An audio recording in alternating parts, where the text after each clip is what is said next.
I have never met a worse person at getting up in the morning than me. I have always hated mornings. No matter how much sleep I get, I wake up feeling tired and groggy, and then the morning itself is so stressful because I'm always running late because I've slept in. But the most frustrating thing is I've got no memory of my alarms going off all morning, even though my housemates have been able to hear them for the past few hours.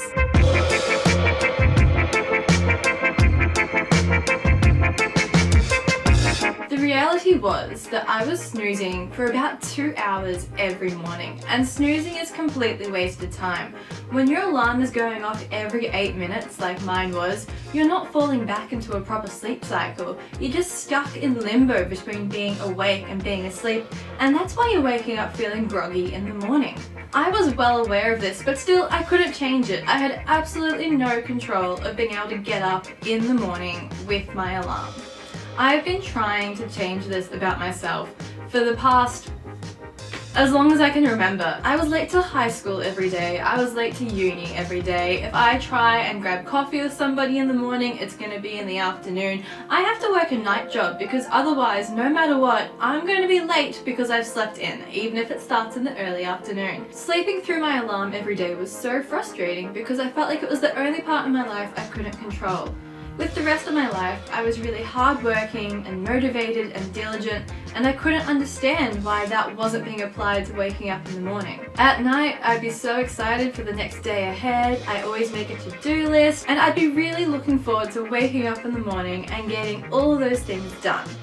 When the alarm goes off the next morning, that excitement is nowhere to be found, and instead, all I want, my one-track mind, is just more sleep, more sleep, more sleep. And then when I finally do wake up in the afternoon, I'm filled with regret because all those things I wanted to do during the day, I can no longer do. I've spent the past few years searching the internet for tips and tricks on how to get up in the morning, and a bunch of them were not helpful to me. Ideas like putting your alarm somewhere out of reach so you have to get out of bed to turn it off just made me grumpy, and as revenge on the alarm, I'd hop straight back into bed.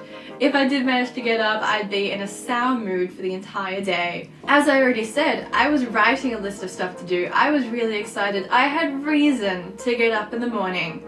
But that still didn't work. But finally, about a year ago, I stumbled across a tip, my first one I'm going to show you today, which changed it for me. And for the first time in my life, I was getting up with my alarm, with only one alarm, no snoozing, and feeling great. Since then, I've found 2 other methods that work really, really well for me to be able to get up in the morning and live my day, see the sunshine, get stuff done, and feel more energized than ever before. I know this sounds a bit like a new age hype up kind of thing, but if you're like me, and if you struggle with sleeping through the entire morning and feeling completely low on energy, you know that this kind of stuff is actually life-changing. I was always thinking to myself, if people can quit actually addictive behaviors like smoking, then surely I can quit snoozing. Keep watching, I've got 3 methods, and surely one of them will also be able to help you get up in the morning feeling refreshed. If you find this video useful, please give it a like and subscribe to the channel, and stick around for the end when I've got some bonus tips on how to really make sure you're getting up in the morning. Coming across this article last year was groundbreaking for me. I've linked it below, but what I identified with was the brain fog that the author describes when you wake up with your alarm in the morning and can't make the choice to get out of bed. I too felt like I had no control over my actions in the morning, and that's why the author says to delegate waking up with your alarm to your subconscious rather than your conscious. It's basic conditioning. Just like Pavlov's dogs salivating at the sound of a bell, we're going to condition our bodies to automatically get up at the sound of our alarm. The way to do this is to create a physical wake-up routine and rehearse it with your alarm until it becomes muscle memory. The alarm is the cue, and getting up and out of bed is the conditioned response. Rehearsing is exactly what you're watching me do right now. So how do you do this? Find an afternoon where you've got free time, put on your pajamas, close the curtains, and pretend to go to bed. Set your alarm to go off in 5 minutes, and then lie down, close your eyes, relax, take off your glasses. Try to get as close to sleep as you can in the middle of the afternoon. Then, when your alarm goes off, practice getting up. My routine involves sitting up in bed as soon as I've hit stop on the alarm, stretching, standing up, doing another stretch, putting on my slippers, and then going to the kitchen to turn on the kettle for my morning coffee. Run this through, and then once you're done, come back, take your slippers off, close the curtain again, hop back into bed, set the alarm for another 5 minutes time, and do it over again. You want to repeat this practice over and over and over till you no longer have to think of it in your head. Once your muscles are doing it automatically without you having to remember, alright, stretch, stand up, Ugg boots, curtain, kettle. Once you're beyond that, it's conditioned. And the best thing about this routine is that it's self-reinforcing.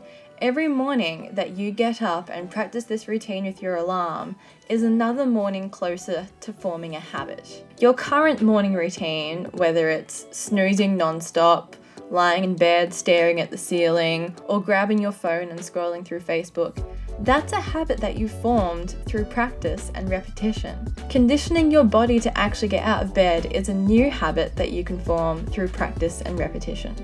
Now that you're no longer depending on your thoughts and your willpower to get out of bed and instead delegating it to your muscle memory and your subconscious, you don't have to battle with that voice in your head that says just 5 minutes more or you haven't had enough sleep. Now, automatically, your body will get out of bed with one alarm, no snooze button necessary, no thought necessary. I really encourage you to try this. It takes a little bit of effort and you might feel a bit dorky practicing getting up in the morning, but it makes the task so much easier. My second method involves making a promise or a contract to yourself. When I was sick of sleeping in till the afternoon, I decided one day that 9:30 a.m. would be the perfect time for me to get up in the morning. I was often going to bed around 1 or 2, and it meant I still got 8 hours of daylight before the sun set. So I made a promise to myself. Every day, I would wake up at 9:30. I changed the name of my alarm in my phone to 9:30 is wake up, get up time every day. But the biggest difference was I wrote it on an A4 sheet of paper, 9:30, wake up and get up, and stuck it on my wall where I could see it from my bed. This meant there was no room for excuses. I was not allowed to change the time of the alarm, I was not allowed to add snoozes onto the alarm, and because there was no snooze button, it was really dangerous for me to not get up straight away, because if I did fall asleep again, I risked sleeping for another few hours and missing whatever I had planned for that day. I feel like once it's down on paper as a contract to yourself, you know that you're going to get up at 9:30 every day, or whatever time you pick. Find a time that is reasonable for you. Nothing too ridiculous, nothing too extreme, but reasonable with your body clock. I used a second sheet of paper to write down instructions for what I had done once I'd gotten up at 9:30 a.m. This prevented me from sneaking back into bed because I was sleepy and then napping the day away anyway. So I knew that once I got out of bed at 9:30, as both my alarm and the sheet of paper told me, the next sheet of paper that I could also see from my bed told me that I had to wash my face. And then I got to drink my coffee and journal, and then I had to get dressed, then meditate, then I got to have breakfast. I also added some words of encouragement down the bottom. I said, the whole day is ahead of you. And this showed me the reason that I was doing all of this.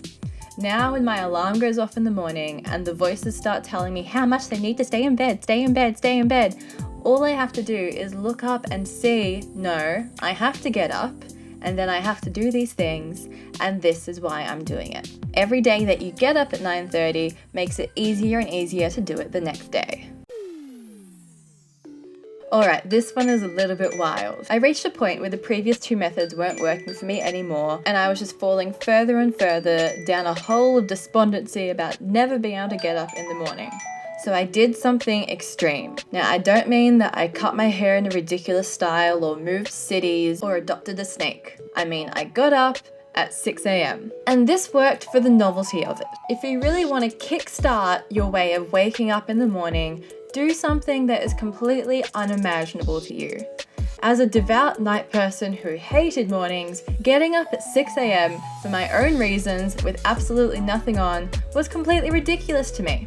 But because I was desperate and sad and feeling hopeless, I decided to give it a try. Now, the first time I did this, I definitely did not get enough sleep because my body was not used to falling asleep anytime before midnight, let alone at 10 p.m. But that was okay because I was thinking of this as a one-off. It didn't matter if I only got 4 hours of sleep this night because I didn't really have much on the next day. I could nap if I needed to during the afternoon, and I could catch up on sleep for the rest of the week.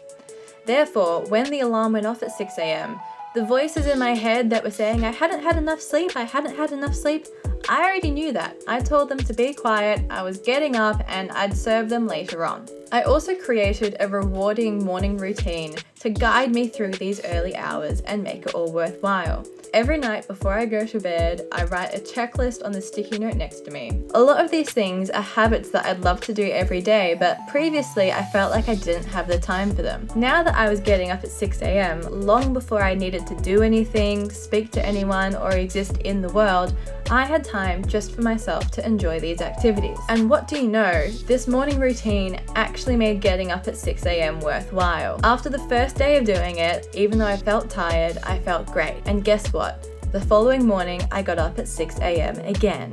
And the morning after that, and the morning after that.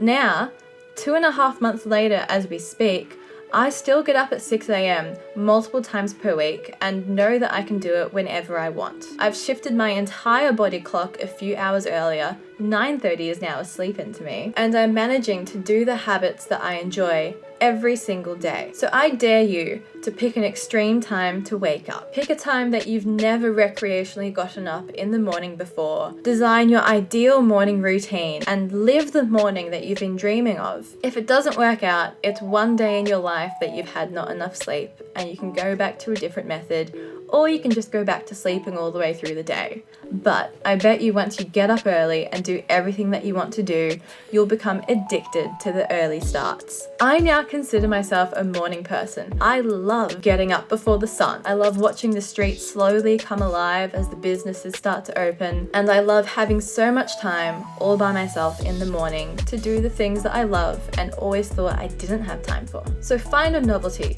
Make it fun. You might even become a morning person yourself.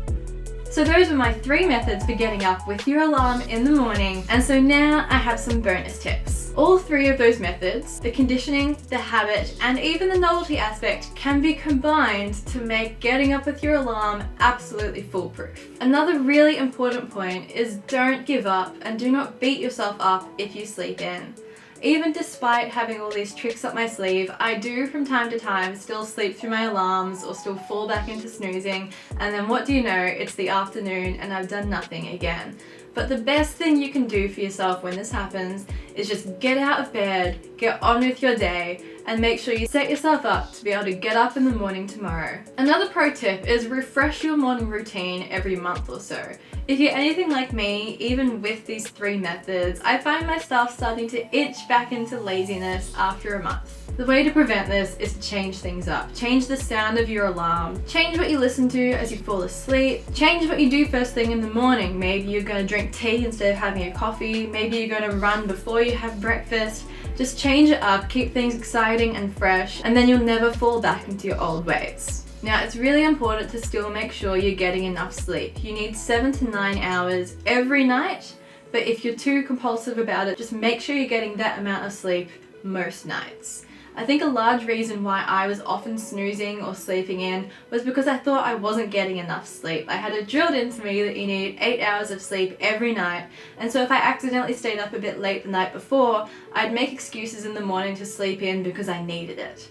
You know what, if it's a one-off, you don't need the sleep. If you've got nothing important on that day, maybe you can take a nap, and if you're really tired, it will mean you're going to bed earlier so you can actually get up with your alarm the next day.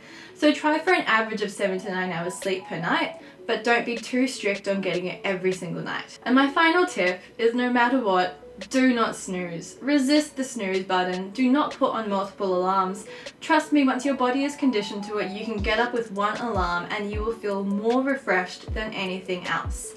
If I'm getting up at 6 a.m. with one alarm, I feel more energized than if I'm getting up at 10 a.m. after multiple snoozes. Feeling awake is about waking up at the right time in your sleep cycle, and as soon as you start snoozing, you're setting yourself up to fail. Do not listen to your brain when the alarm goes off. Just get up by rote, get up by muscle memory, and half an hour later your brain will be thanking you for making that choice. Laying in bed snoozing is never actually as good as getting up and living your life feels. If you're struggling with snoozing, I really hope this video has helped you, and if it does, make sure you leave some feedback, leave a comment. I struggled with this for so long, and being able to get up in the morning as a night person, as a person whose job takes place at night, as a person whose brain wakes up at night, I've got to tell you that since being able to wake up with my one alarm, mornings are now my favourite time of day, and I hope it can be the same for you too.